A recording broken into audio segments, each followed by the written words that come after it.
April 10th, 2026. In the capital Naypyidaw, a man in a suit sits down in a presidential chair. His name is Min Aung Hlaing.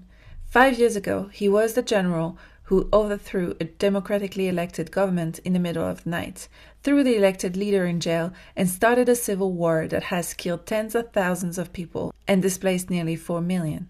Now he's the president. He got there through an election held in late December 2025 and January 2026. Voting only took place in 145 of Myanmar's 330 townships, in the ones that the military actually controlled. 40 political parties were banned and an estimated 10.5 million voters were excluded entirely, another 11 million boycotted. The junta launched 308 airstrikes that caused 281 casualties in the 6 weeks surrounding the vote. In the end, voter turnout was 13.1 million, down from 25.9 million in the last real election. The UN Secretary General Guterres had said before the vote that nobody believes those elections will be free and fair. He was right. And now the man who orchestrated the coup, who the International Criminal Court is pursuing for crimes against humanity, who human rights groups have described as a war criminal and a genocider, is the president of Myanmar.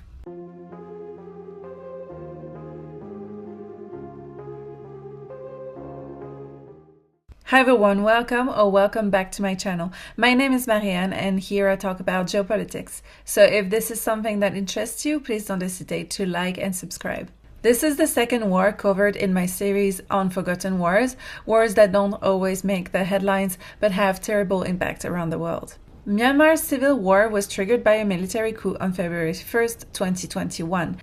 The seizure of power triggered mass anti-coup demonstrations and a violent crackdown which significantly escalated the country's long-standing insurgencies. Today's reports indicate that Myanmar's military government controls only 21% of the country's territory, while rebel forces and ethnic armies hold 42%. According to the United Nations, the conflict has displaced nearly 4 million civilians and resulted in more than 75,000 total deaths. This is a fight for the very soul of a nation that hasn't seen true peace since 1948. To understand what's happening now, you need to understand that Myanmar, or Burma, as it was known until 1989, has been in some form of internal conflict for almost its entire existence as an independent state. It gained independence from Britain in 1948, and within months it was in a civil war as the Communist Party of Burma launched an insurgency. Ethnic minorities who had been promised autonomy under the independence agreement felt betrayed and started fighting for their rights. And for decades, Burma's ethnic diversity, with over 135 officially recognized groups, was treated not as a source of richness, but as a security threat to be suppressed. In 1962, General Ne Win staged a coup and imposed what he called the Burmese way to socialism, a decades-long military dictatorship that isolated the country from the world and drove it into poverty. In 1988, mass protests erupted against the regime. Students, monks, ordinary people turned out to protest against the 26 years military dictatorship in what is known today as the 8888 uprising. But the military crushed them, massacring thousands. A pro-democracy leader emerged from the chaos, Aung San Suu Kyi. The daughter of Myanmar's independence hero, her party, the National League for Democracy, the NLD, won elections in 1990, but the military refused to hand over power, and she spent most of the next 2 decades under house arrest. She won the Nobel Peace Prize in 1991 for her non-violent struggle for democracy and human rights in the country. However, her prize became highly controversial due to her failure to speak out against or intervene in the military's violent persecution of the Rohingyas, Muslim minority in Myanmar. There was a partial democratic transition starting in 2011, a cautious military-engaged opening that brought some civilian participation. Then in 2015, genuinely competitive elections were held and the NLD won by a landslide. Aung San Suu Kyi became state councillor, effectively the civilian leader. And for a few years there was real hope. But the military, the Tamado, never fully relinquished power. Under the 2008 constitution that the military itself had written, 25% of parliamentary seats were permanently reserved for the military, giving it an automatic veto over constitutional changes. Key ministries, including defense and home affairs, remained under military control regardless of elections. Then the 2020 elections happened. The NLD won 82% of seats, a crushing, unambiguous mandate. The military had expected the elections to go differently and alleged frauds, but every claim were rejected by every credible observer. And at 3 a.m. on February 1st, 2021, as the parliamentary was due to sit for the first time, soldiers arrested Aung San Suu Kyi and the president and dozens of other elected officials. But the coup triggered something the military had apparently not expected as well, the largest mass uprising in Myanmar's modern history and eventually the most serious challenge the Tamado has ever faced. Following the coup, the streets flooded with protesters. They banged pots and pans, a traditional form of protest to drive away evil spirits. This initial spark soon ignited a massive civil disobedience movement, as hundreds of thousands of civil servants, from doctors to railway workers, refused to work, effectively grinding the junta's administrative machinery to a halt. The military responded with characteristic brutality, culminating in a horrific day in March 2021 when over 100 people lost their lives in the bloodiest crackdown since the 1988 massacre. Rather than breaking the public spirit, this violence catalyzed a fundamental shift.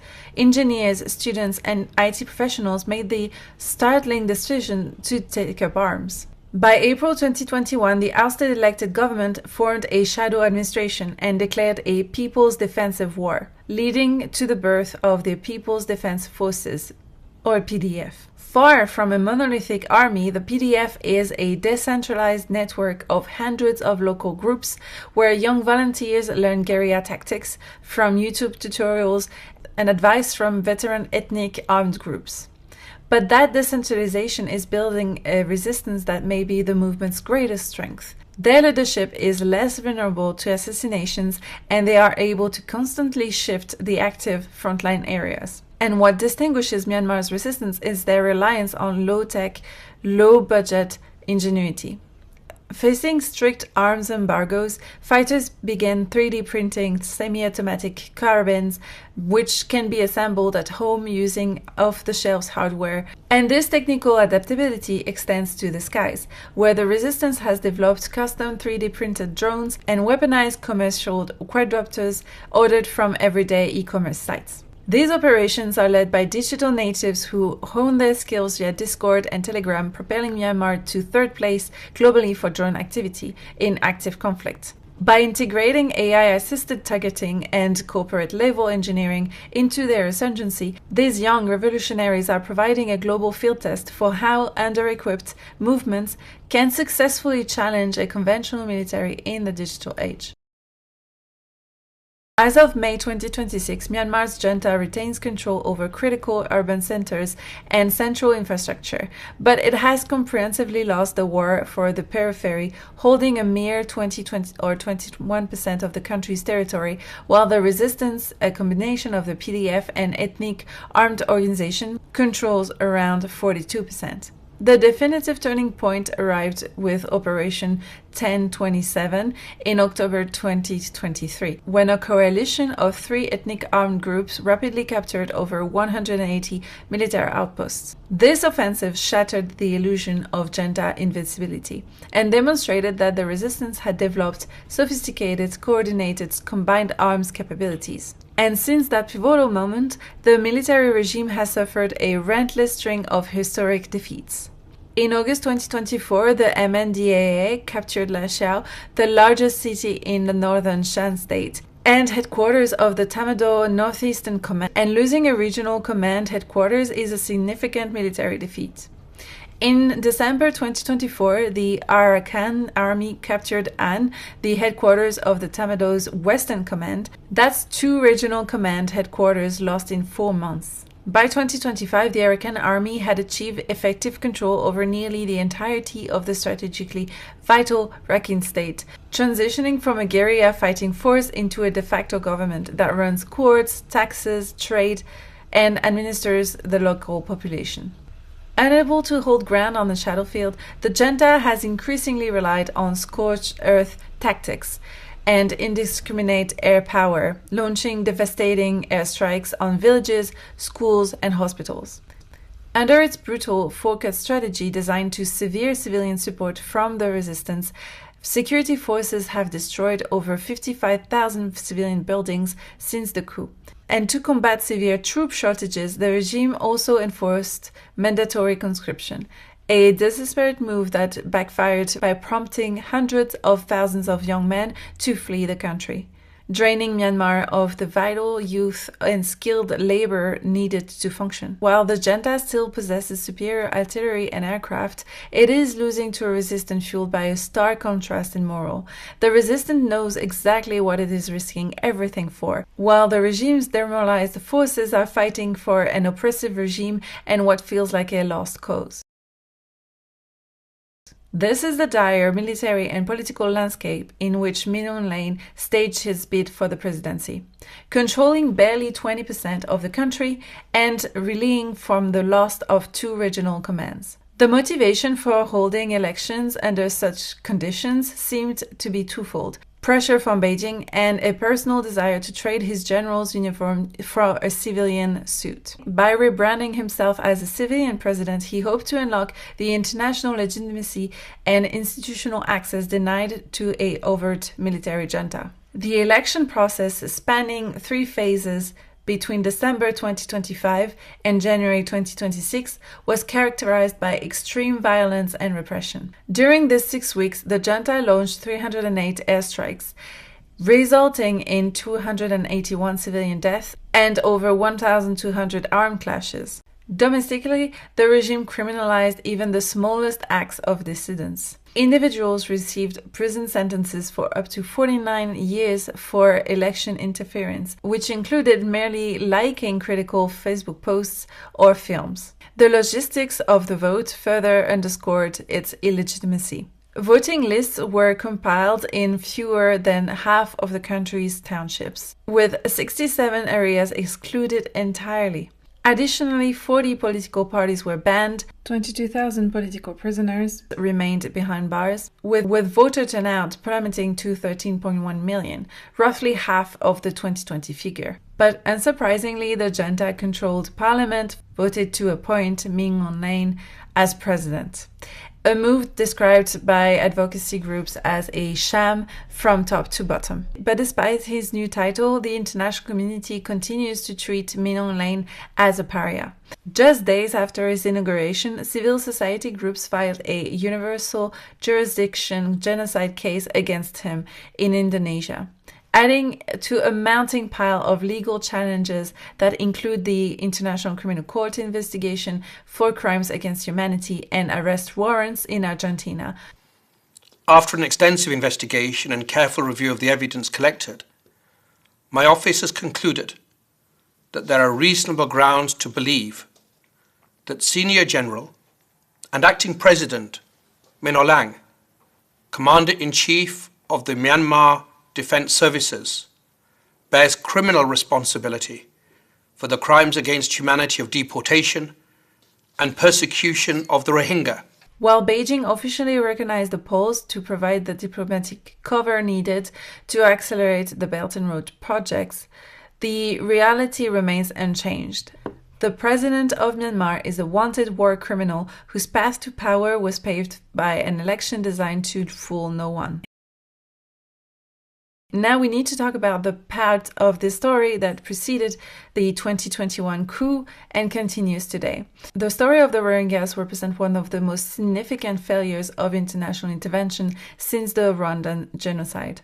This ethnic minority has lived in the Rakhine state for generations, yet the Myanmar state has denied them citizenship since 1982, branding them as illegal migrants. Deprived of education, healthcare, and freedom of movement, they have long been classified by the UN as one of the most persecuted groups on earth.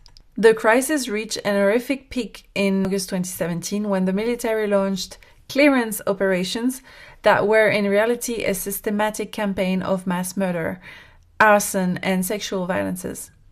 During the first month alone, at least 6,700 Rohingyas were killed, a figure considered a conservative estimate, while over 700,000 people fled to Bangladesh.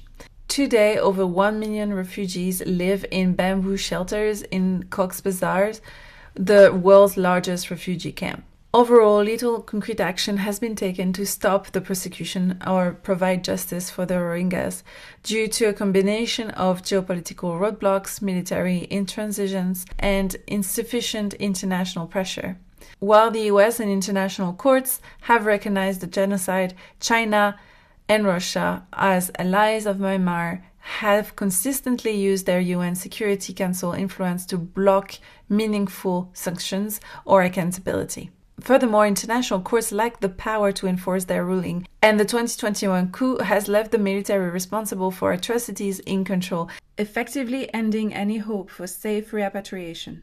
And for the 500,000 Rohingyas remaining in Myanmar, the situation has only grown more perilous, and they are caught between the junta, the Arakan army, and ethnic Rakhine Buddhist force. Both sides have been accused of using the Rohingyas as human shields or targets. As of 2026, the humanitarian landscape is catastrophic. Over 2 million people in the Rakhine state face the risk of starvation due to a near-total aid blockade by the junta and livelihood restrictions imposed by the Arakan army. In Pokto Township, 25,000 civilians have been entirely deprived of food, with starvation deaths already reported. Even neighboring countries have faltered. There are credible, widely reported allegations that in May 2025, India reportedly detained Rohingya refugees with valid UN documentation and abandoned them at sea, leading to multiple drownings. Despite Genocide Watch issuing an emergency for Myanmar in 2026, the Rohingyas remain a people abandoned by the global community, targeted by both sides of a brutal civil war. While many look at international institutions or regional blocs for solutions, the actor that truly dictates Myanmar's fate is China. Beijing's interest is driven by a critical strategic necessity, the Malacca dilemma. Currently, the vast majority of China's energy imports pass through the Strait of Malacca, a narrow choke point that would be vulnerable to a US naval blockade. Myanmar offers the ultimate shortcut. Through the $15 billion China-Myanmar economic corridor, Beijing has built oil and gas pipelines and deep-sea ports that grant access to the Indian Ocean by bypassing Southeast Asian waters entirely. This massive investment has forced China into a complex dual-track foreign policy. For much of the conflict, Beijing has maintained a cautious dual-track strategy, working with both the junta and border-based armed groups, while privately rooting for a military victory that could stabilize the country, thereby creating a more stable environment for its high-stake economic operations. Today, China is leveraging this support and massive economic weight to push these rival factions to the negotiating table, ensuring any resolution aligns with its own strategic interests. However, this strategy is under pressure. As the resistance near the Chokpyo deep-water port, China has begun hedging its bets even further, opening dialogues with the opposition to protect its lifeblood projects. Beyond China, Russia plays a more transactional but equally lethal role. Moscow serves as the junta's primary arms dealer, supplying the fighter jets and helicopters used to devastate civilian populations. In exchange, the junta has reportedly supplied Russia with artillery shells used for its war in Ukraine. In contrast, the regional response from ASEAN has been largely toothless. The bloc's 5-point consensus for peace to end violence, start dialogue, allow humanitarian access, appoint a special envoy, and let the envoy meet all parties has been ignored by the junta for years. The junta has implemented none of it. And ASEAN's rigid adherence to non-interference prevents any meaningful enforcement, with members like Thailand and Cambodia often providing the regime with diplomatic breathing room. The regional bloc has transitioned from a potential mediator to an ineffective bystander. Since the 2021 coup, though, at least 50,000 people lost their lives, including 13,000 children. Nearly 4 million people are displaced. It's the largest displacement crisis in Southeast Asia. 16.2 million people, roughly a third of the entire population, is in dire need of humanitarian aid, and 1 in 4 civilians face food insecurity. And 50% of the population is living below the poverty line. The junta's tactics against civilians have been extensively documented, including airstrikes on villages and burning entire communities, arbitrary detention and torture. And the UN Special Rapporteur for Human Rights in Myanmar, in his final report, described victims who had been beheaded, dismembered and disemboweled, and sometimes burned alive. These are tactics. It's the focused strategy that is designed to cut the resistance off from food, funds, recruits, and intelligence by punishing the civilian populations that support it. And it has been the Tamado's playbook since the 1960s. The 2021 coup didn't change the strategy, it intensified it. The economy collapse has been devastating. Myanmar's economy contracted by 18% in 2021 alone, immediately after the coup. The country's currency has lost roughly 70% of its value. Foreign investment has fled, trade has collapsed, and the country that had been on a genuine development trajectory has been driven back to a near-total economic dysfunction. And the conscription law, reintroduced in 2024, has caused hundreds of thousands of young men to flee, reducing the capacity of the country to build its future. And the 7.7 magnitude earthquake that happened at the very center of the country in 2025 really didn't help the humanitarian situation. So Myanmar in 2026 is a deeply divided country. The military regime controls barely 20% of its own territory and has just declared itself a democracy, installing its coup leader as president through an election in which most of the population could not vote. Meanwhile, a decentralized resistance is 3D printing semi-automatic rifles, weaponizing commercial drones, and seizing regional command headquarters. In the West, an ethnic army now governs almost an entire strategic state on the Bay of Bengal, the very corridor China desperately needs for its energy security. Amidst this chaos, the Rohingya population remains trapped in a cycle of unpunished genocide, targeted by the junta and now facing fresh atrocities from the rising resistance. The global response to this crisis has been characterized by profound inertia. Western nations issue statements of condemnation and targeted sanctions, while ASEAN remains paralyzed by its own policy of non-interference. Moscow trades advanced aircrafts for artillery shells to fuel its war in Ukraine, and Beijing provides the junta with diplomatic cover while simultaneously hedging its bets with opposition forces. Beyond its borders, the conflict in Myanmar carries profound global implications. The humanitarian toll is catastrophic, with 54 million people affected, 16 million currently requiring life-saving aid, and 4 million internally displaced. Its leader, a general under international genocide investigation, claimed the presidency while controlling just 20% of the country, has set a dangerous global precedent that erases any meaningful standard for political legitimacy. And Myanmar is a high geopolitical stake because of its location at the intersection of the Indian Ocean and China's energy corridors. Ultimately, the outcome of this conflict will reshape the region for generations. So thank you for watching. I hope you enjoyed this video. I always put my sources in the description below if you want to dive deeper. I hope you have an amazing day, and I will see you very soon in the next video.